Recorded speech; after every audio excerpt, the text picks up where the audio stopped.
13வது முறையாக சர்வதேச மனித உரிமைகள் உலகளாவிய பணி ஏற்பாடு செய்திருந்த கருத்தரங்கு மற்றும் மாநாடு 2025 கடந்த நவம்பர் மாதம் 1ஆம் திகதி சனிக்கிழமை மாலை 3:30 அளவில் கொழும்பு BMICH லாவெண்டர் மண்டபத்தில் நடைபெற்றது. பெண்களுக்கு எதிரான வன்முறை ஒழிப்புக்கான சர்வதேச தினத்தை மையமாக கொண்டு இந்நிகழ்வு ஏற்பாடு செய்யப்பட்டிருந்தது.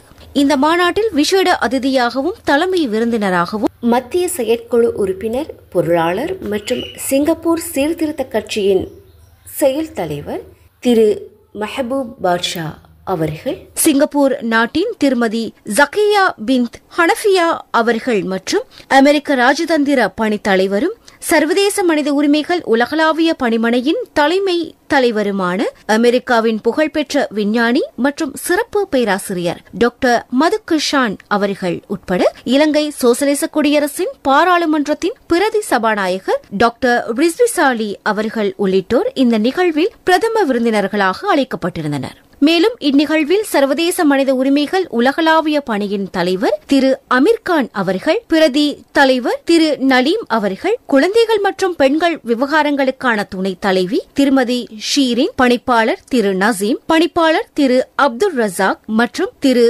மௌஃபி, குழும பணிப்பாளர் மற்றும் ஊடக பணிப்பாளர் ஊடகவியலாளர் திரு ஃபஸ்லான் ஆகியோர் உள்ளிட்ட குழும பணிப்பாளர் சபை உறுப்பினர்கள், பணிப்பாளர்கள், பிரதி பணிப்பாளர்கள், ஒருங்கிணைப்பாளர்கள், அங்கத்தவர்கள் என பலரும் இந்நிகழ்வில் கலந்து கொண்டனர். இதன்போது விசேட தேவை உள்ளவர்களுக்காக சர்வதேச மனித உரிமைகள் உலகளாவிய பணி மூலமாக சக்கர நாட்காலிகள் வழங்கப்பட்டன. சமூக சிறப்பு விருது 2025 இதன்போது வழங்கி கௌரவிக்கப்பட்டது. மேலும் சமூக சேவைகளை பாராட்டி சமூக சேவையாளர்களை கௌரவிப்பதற்கும் மதிப்பீடு செய்வதற்கும் குளோபல் ஏசியன் அச்சீவர்ஸ் கவுன்சில் மூலமாக சான்றிதழ்களும் வழங்கி வைக்கப்பட்டன. எழுத்தாளர்கள், ஊடகவியலாளர்கள், தொழில் வல்லுநர்கள், சமூக சேவகர்கள், கலைஞர்கள் என பல்வேறு நபர்களுக்கும் பாராட்டு விருதுகள் வழங்கப்பட்டன. சர்வதேச மனித உரிமைகள் உலகளாவிய பணியின் புதிய உறுப்பினர்களுக்கு பிரதம அதிதியின் மூலம் சான்றிதழ்கள் மற்றும் அடையாள அட்டைகளும் வழங்கி வைக்கப்பட்டன.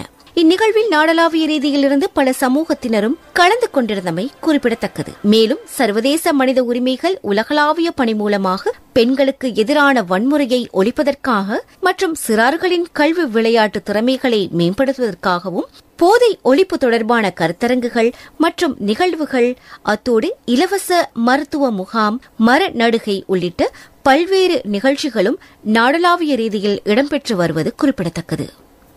We have to, always I say, so we born in this world, so until we don't know what's the time given for us.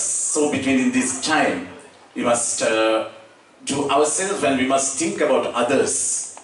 நாங்கள் மாத்திரமல்ல, பிறரையும் நாங்கள் நேசிக்க பழக வேண்டும், அவர்களையும் ஆதரிக்க பழக வேண்டும், அவர்களுக்கும் உதவ நாங்கள் பழக வேண்டும்.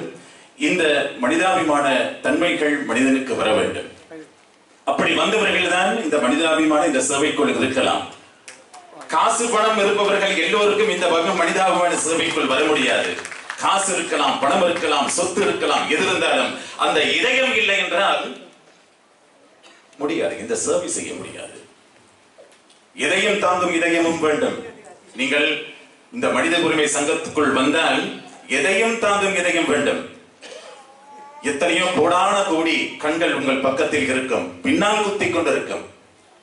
ஆனால் நாங்கள் முன்னால் ஓடிக்கொண்டே இருக்க வேண்டும்.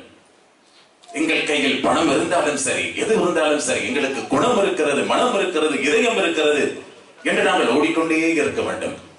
உங்கள் பின்னால் ஓடிக்கொண்டே வருவார்கள், உங்களை தேடிக்கொண்டே வருவார்கள். இந்த இடத்தில் வந்தது போல் சிங்கப்பூர் எங்களை தேடி வருகிறது, மலேசியா எங்களை தேடி வருகிறது, சுவிட்சர்லாந்து எங்களை தேடி வருகிறது, லண்டன் எங்களை தேடி வருகிறது.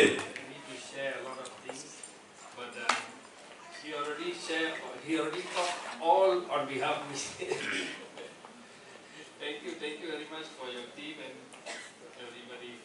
So we will continue support. நாங்கள் நிரந்தரமாக எங்கள் ஆதரவை தெரிவிப்போம்.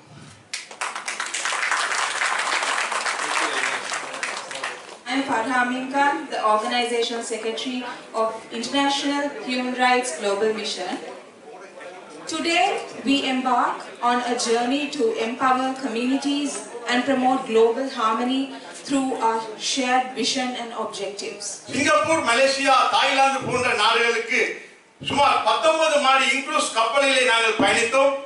அதிலே பல அனுபவங்களை கண்டோம், பல உறவுகளை கண்டோம். நாடு தழுவிய ஒற்றுமை, இன மத பேதமின்றி இந்த சமூகம் வாழ வேண்டும், மனித நேயமே எமது உரிமை குரல் என்று எங்களோடு கைகோர்த்தவர்கள் உங்கள் முன் இன்று அவர்களை ஊக்குவிப்பதற்காக நாங்கள் அவர்களுக்கு பல விருதுகளை வழங்கி இருக்கின்றோம்.